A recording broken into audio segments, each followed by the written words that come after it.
you're ordained about a third of the way into the ceremony, and then you are a priest.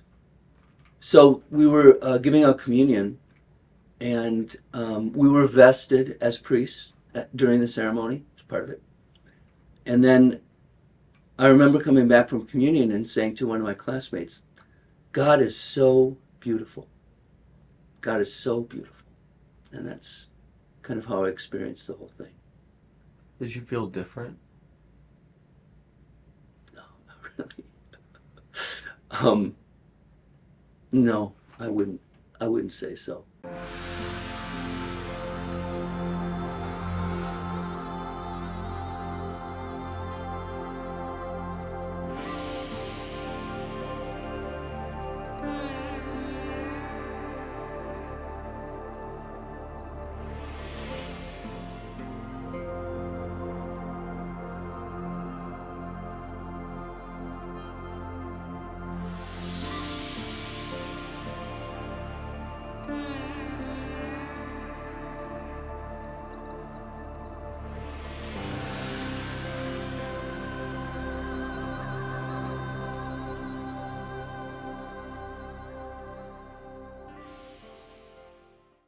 Growing up, I was always fascinated with issues of religion and God. I was immersed in a sort of Catholic world. I went to a Catholic grade school. You know, we never exactly had this experience, but a lot of people did in Catholic school, where their teacher would say, now how many of you boys think you'd like to be a priest? You know, and like a third of us raise our hands, or half of us, you know, oh good, that's so good. So we were all sort of encouraged to kind of think that way, I guess, like it's just part of the culture. So even as an adolescent, I thought, what if I'd want to be a priest? And as I developed in high school, I got more and more seriously interested in religion and Catholicism and my faith. My dad asked me at dinner one night, end of my senior year, have you ever thought about the priesthood? And I went, actually I have. So it was kind of a nagging back thing, you know. But I also knew lots of people thought about the priesthood. It's sort of like a good Catholic thing to think about. But also, I have to tell you, there's a kind of a eremitical quality to me, a hermit quality. And I also wondered whether I would be happy married, or whether that would be something that would ultimately be kind of weighty on me, to sort of be with someone every single day and not have the kind of space that I imagined that I needed at the time. I think I was not psychologically the marrying kind, and I knew that. And I thought, well, that's because my interior life is important, and it's far easier to cultivate as a celibate than it is in a family situation, by far. So there's always going to be some positive and negatives in anything you choose, and I knew that. And so I would say, yeah, I'm sure that there's going to be some lonely times too, and times that I would regret, but also, by and large, this is what I want to be, and it seems to correspond to my psyche.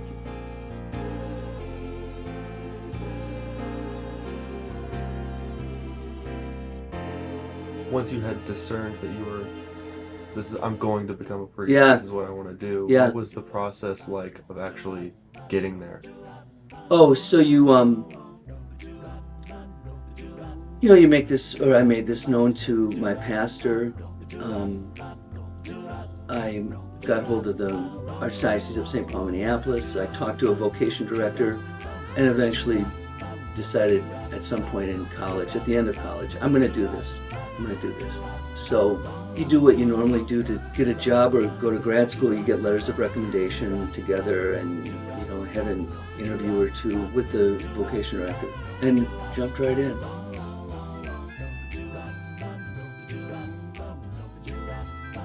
In the seminary, I was very earnest and very disciplined. So we pray as a community 3 times a day, but it was all surrounding kind of a meditative posture that's recommended in the monastic world.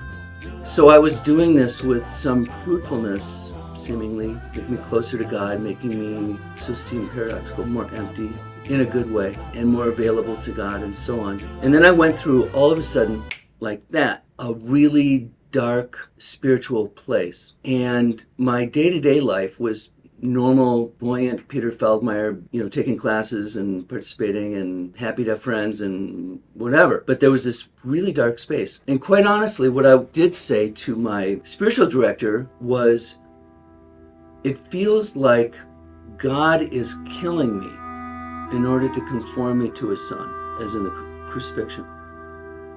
And he said, I have no idea what that could be, and I don't know what that is all about, but I want you to go on retreat. So during Christmas break, he set up a retreat for me at a monastery in the middle of Minnesota. And the retreat director that I had, was just a wonderful guy, I showed him my journal, said, this is what's been going on. And I haven't the slightest idea what that is. He thought, well, I don't know either, but it could be mental illness. And I thought, oh God. But he said something really kind of wise. Look, don't be afraid of the truth, if that's what it is. God is truth. If you're pursuing it, you're really pursuing God. You'll find God there. So, long and the short of it was, I think I spent a full week there because this took some time to kind of work through with this guy. And at the end he said, I have no idea what you're experiencing. I don't think you're mentally ill. I don't get it. Okay, this whole experience of this really, really deep darkness kind of dissipated on its own. 2 years later, I did what we all had to do in the seminary, which was take a summer internship. And so we had a supervisor, and our supervisor was a guy named Herman Alvin Moose, and we called him Ham. Everyone did. At the end of the summer, we're kind of like processing the summer and what we learned and stuff like that. So we chipped in and we bought this lovely statuette for Ham. And he said, well, I have gifts for you too. And they align with what you brought to us. So this is what he gave me. And he was kind of talking about something that was really sideways, like, I don't remember what. The gifts you brought to the group. And all of a sudden, out of my mouth comes, how did you know my secret? So this sparked an awareness that that kind of darkness was still actually there, but it had been so muted in my consciousness that I wasn't there. And when Ham brought this out, I go, that's me. That's me. And he saw it. And then some of the conversations I had privately with Ham through the summer told me, you see this in me, and it's in you too. Anyway, I was weeping, Ham was weeping, we just hugged each other, and it told me that this is still a part of my business.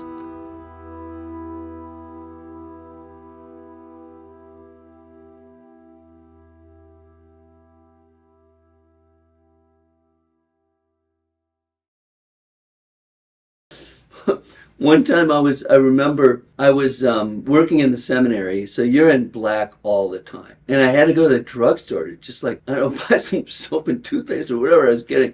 So there I am in a Roman collar, and the person behind the cash register said to me, so you're a priest, huh? And I said, I am. And she said, what do you think of the Bible? So I said, I'm for it. And she goes, me too, but that stuff happens all the time. Like, they want to talk about their own stuff, or they just want to go, rat-a-tat, what do you think of Mother Teresa? What do you think of abortion? What do you think of the Pope? What do you think of the Catholic Church's blah, blah, blah? Oh, and then the Catholic Church in the United States has gone through rounds of sex abuse crisis stuff, and that's a burden. And there are times when I would just want to slide that collar in and tighten my jacket around me so I didn't appear to be a priest, because I didn't want to deal with it or whatever.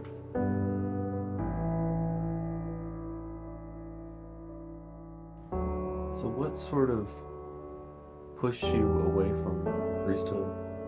So my psyche had changed through the years, and I was much more like the marrying kind, and I was very lonely as a priest. Even though my family's in town, it's a very close family and a good one, a healthy one. And I had priest friends, but I also had friends who were not priests. So I kind of cultivated a healthy lifestyle, but this dogged me. I decided to take an Ignatian retreat. So this is Ignatius of Loyola, a certain kind of retreat for discerning what's going on in your life and where's God moving you. And I ended up at the end of this retreat saying, I'm staying for these reasons. And there were, I think my memory is there were just two. One is I made an honorable, noble commitment, and I would need a significantly compelling reason to abandon that. And secondly, I'm convinced I can do more for the church and the ministry of Jesus Christ as a priest than as a layman. So I told this to my, retreat director, who's a Jesuit, and he said, "You feel good about it?" And I said, "Yeah, I think I feel good about it." "Okay, all right." And he said, "You made a terrible discernment. Not that you got the wrong answer, but your answer is for the wrong reasons." He said, you made a ministry calculus, and what can I do best for the church or for God or whatever? That's not how you do discernment, at least the Ignatian way. You do discernment by listening to the movements of the Holy Spirit in your soul. So he said, maybe you discern rightly, but for the wrong reasons. So what I want you to do is start again. So imagine you hadn't made that discernment, but start again. But this time, do it right. Really search where the movements of the Spirit is taking you. And so after a month of praying on this one issue an hour a day, with all the sort of tools in the Ignatian toolbox, I went to my bishop and I said, "No confirmation." And he said, "That's odd. What do you want to do about that?" So we decided that I would take a leave of absence and see if that created some more space to get this straight.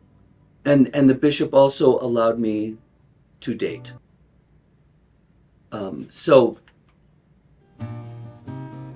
a year or two after I started that, I started dating a young professor in the philosophy department at my university.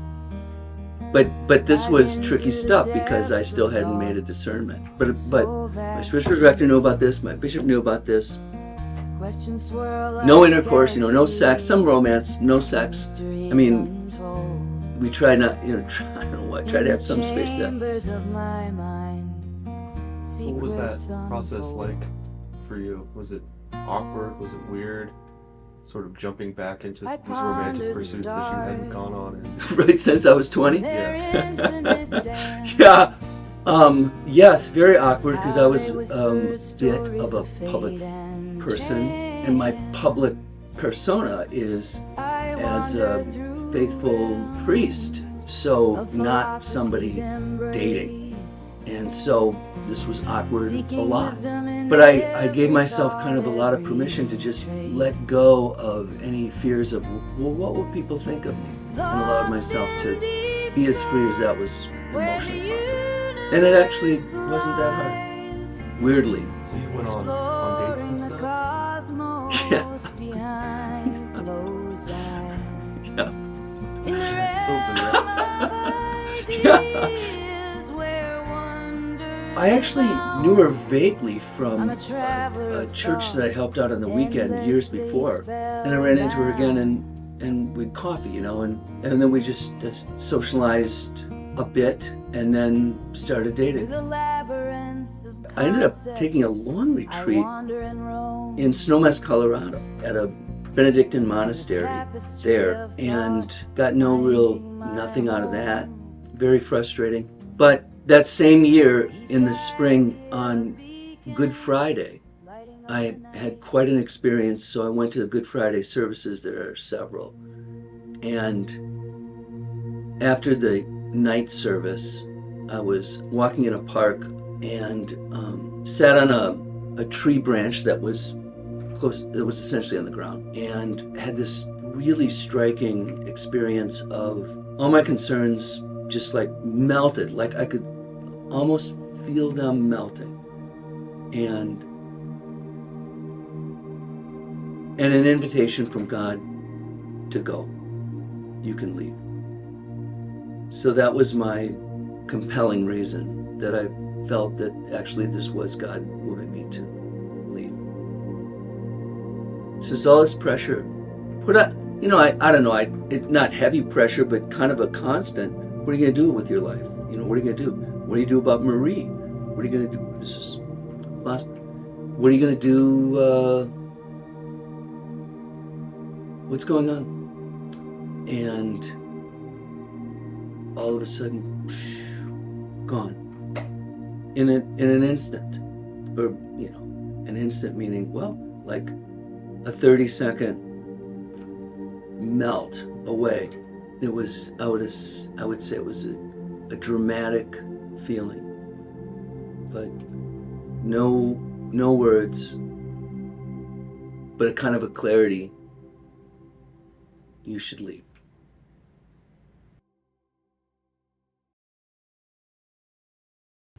Oh, here's one thing I wanted to ask. Do you still have any vestments or anything like that, or your collar?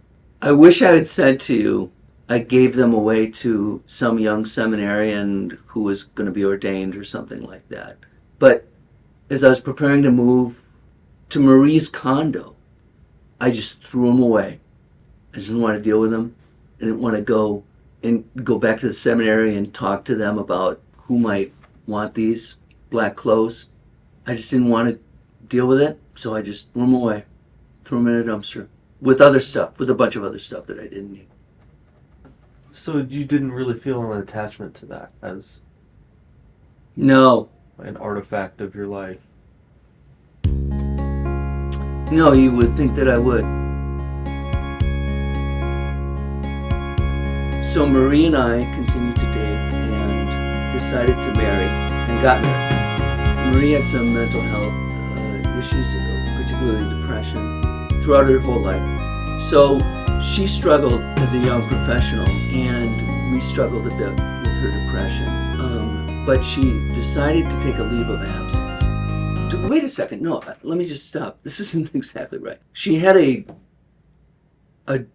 dermoid, you'll have to look that up, that was discovered in just a regular medical checkup that needed to be removed. This took her out for a semester. And then she was only working partially, but not in the classroom, for another semester, because that was just the recovery time. So Marie decides that she doesn't want to be a professor anymore. That it was just too stressful for her. That this time away gave her some clarity for that. So I said, sure, do whatever you want that will make you happy. We didn't intend on having children. Neither of us felt much of a call for that at all. So for two people, one professional salary is just fine. So she spent the next year sort of screwing around, trying to figure out what to do, and really got kind of nowhere. She was on the internet a lot and had come to the conclusion that the reason she was unhappy was that she was polyamorous. So do you need to do the etymology there? No, And I said, you're what? I'm polyamorous. I said, I don't think you're polyamorous. She goes, I want you to read some stuff, and I want you to see what I'm looking at on the internet, and I want you to understand the movement, and then I want to kind of show you why that's me. I went to my priest at one point, and I said, this is what Marie's bringing to the table here, and she says she just simply has to follow this. Do I allow her this pass to explore this, even though I disapprove and even though I will have nothing to do with it? And his advice was, no, I don't think you can give your spouse a bye for adultery. I would not sign off on it. So I get this job offer from UT. So I'm saying to Marie, you want to go to Toledo? Want to live in Toledo? Want to get a fresh start there? So she kind of researches Toledo a little bit, and she says, ultimately she says, my family is here, my therapist is here, my doctor's here, my friends are here. Given my depression, I can't go. the end of the conversation ultimately was, I have to become polyamorous. I have to follow this. I'm convinced of it.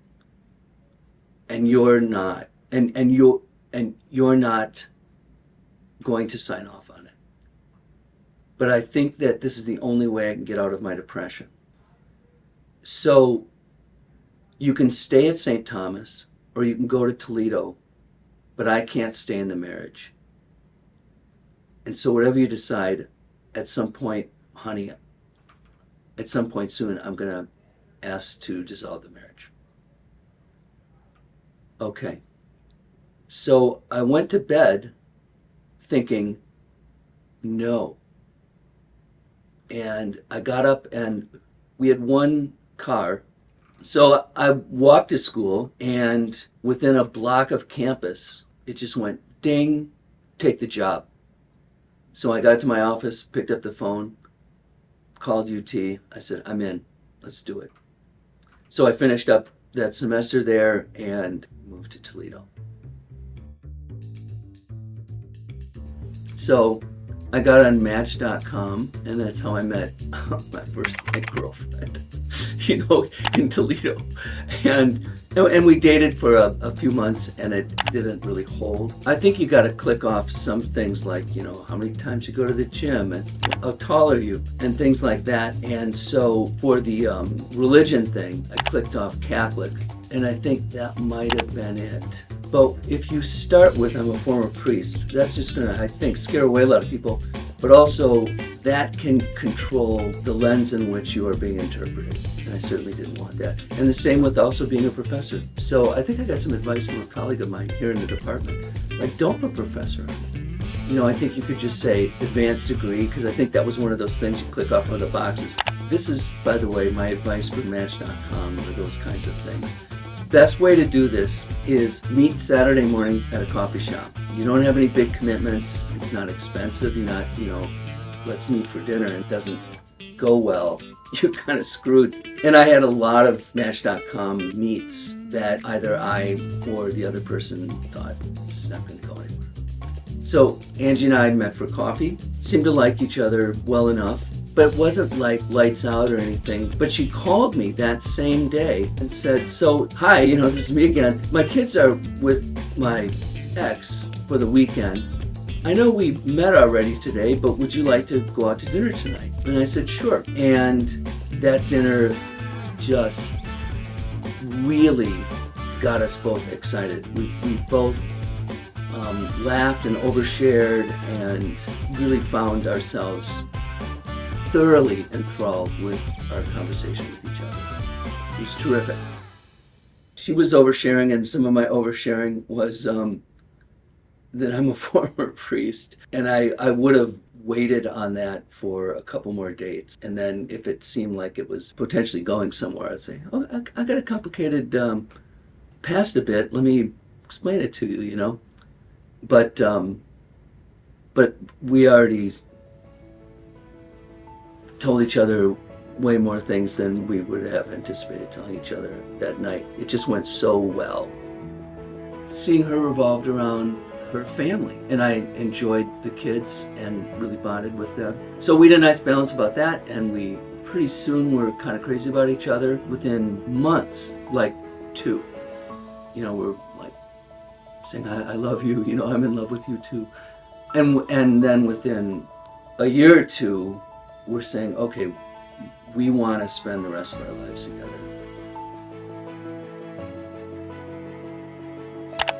So that's odd, right? Given how I describe myself in my 20s, as needing a lot of space, and now you don't have hardly any space at all. But they also, they're high school students now. They have their own lives and friends and doing things. So I think it was weirdly smooth.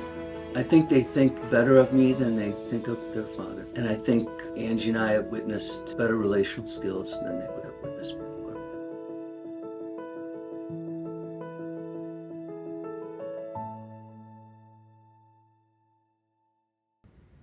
I'm quite sure, pretty sure, that I would do more for the kingdom of God as a priest than as a layman. And can't imagine that that wouldn't be the case. I think it's too obvious. So that's with me. But I've made the decisions I've made, believing that I'm following the movements of the Spirit in my life. And in that sense, I'm not apologetic for trying to be as authentic as I could. But I still think that that's the case, that I would have been more valuable to the church's mission, to the kingdom of God, to service of Jesus Christ as a priest, for sure. I can't imagine not. How could it not be the case? You really can affect a lot of people in really good ways. There's a great Zen saying, small doubt, small enlightenment. Big doubt, big enlightenment. That the interior life, the spiritual life, is going to push you to the brink and then push you off. And if you don't allow it to, you're missing out on the possibility of something really extraordinary. I'm happy. I feel blessed.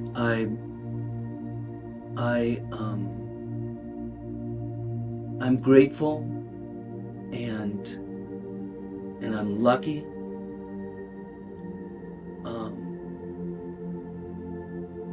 So it's been, and I hope continues to be, a fruitful life for me.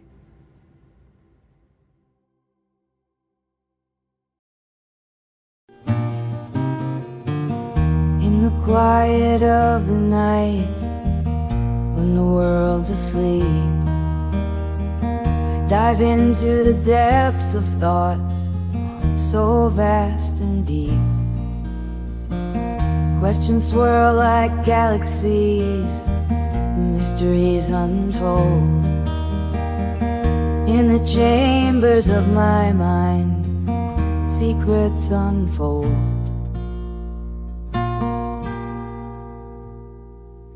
I ponder the stars and their infinite dance, how they whisper stories of fate.